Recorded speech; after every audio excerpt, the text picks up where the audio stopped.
graphical analysis. We're going to use this given graph of this function f to answer parts A through n.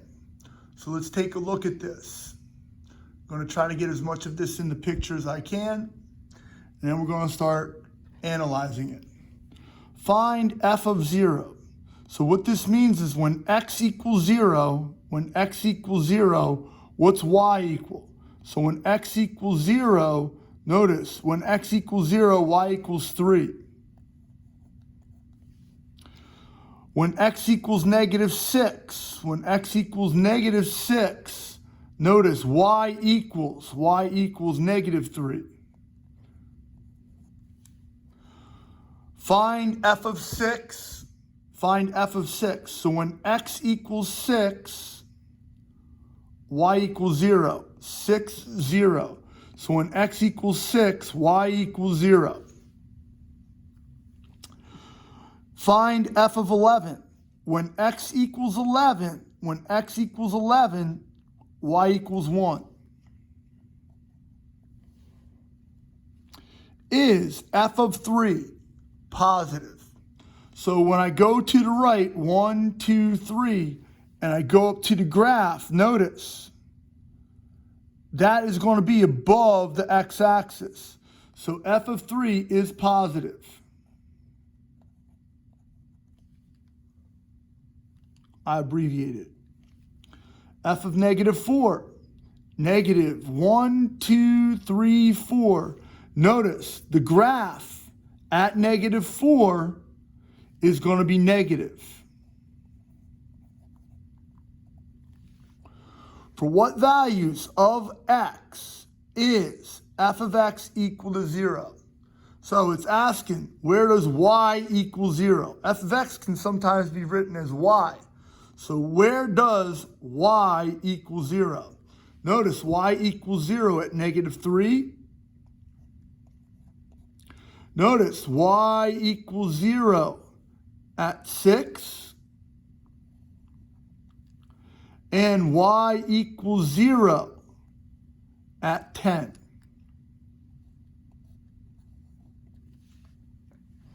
For what values of x is y greater than 0? So they want to know where the graph is above the x-axis. And that's going to be this region up here where it's above the x-axis. Notice there's no line under that. If there were, my answer would be a little different. They want to know where it's greater than 0. So starting at -3, just to the right of -3, it starts to be greater than 0. So we're going to do this thing called interval notation.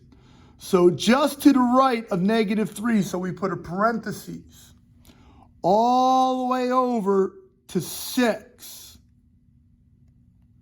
Close parentheses, because it's not allowed to equal 6.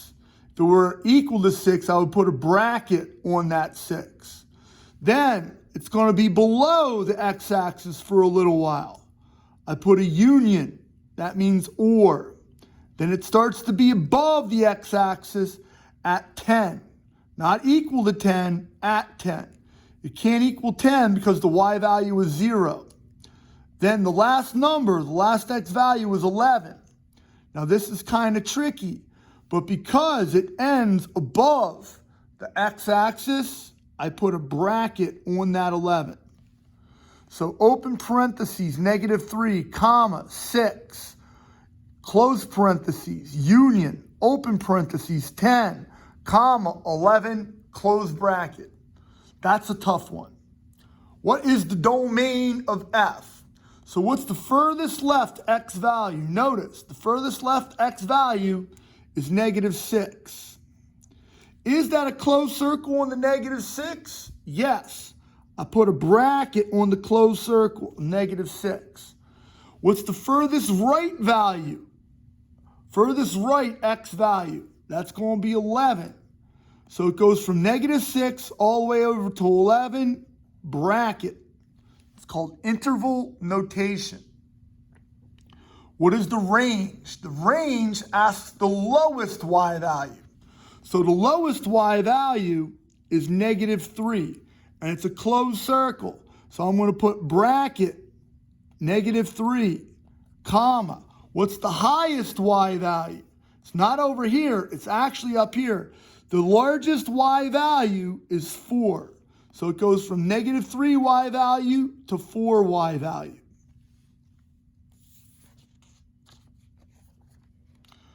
Part I. What are the x-intercepts? Part I is the same as Part E. Part I is the same answer as Part E. They're just rewording the question. So the x-intercepts are -3, 6, and 10.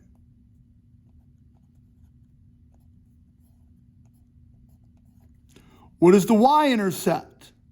Y-intercept is just 3. How often does the line y equals 0.5 intersect the graph? I like to use Vux Hoy, so this is going to be a Hoy. That's a horizontal line with a slope of 0 that goes through 1/2. So here's 1, here's 1/2. How many times does the horizontal line going through 1/2 hit this curve? 1, 2, 3. 3 times.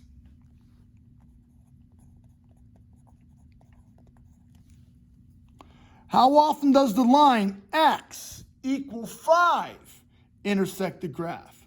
So I go to x value 5, that's a Vux. That's a vertical line with the slope of undefined through x equals 5. So there's my Vux, my vertical line. And notice the vertical line only hits the curve once. One time. For what values of x does y equal 3? For what values of x does y equal 3? Notice y equals 3 here. Notice y equals 3 here. So my answer is going to be 0, 4.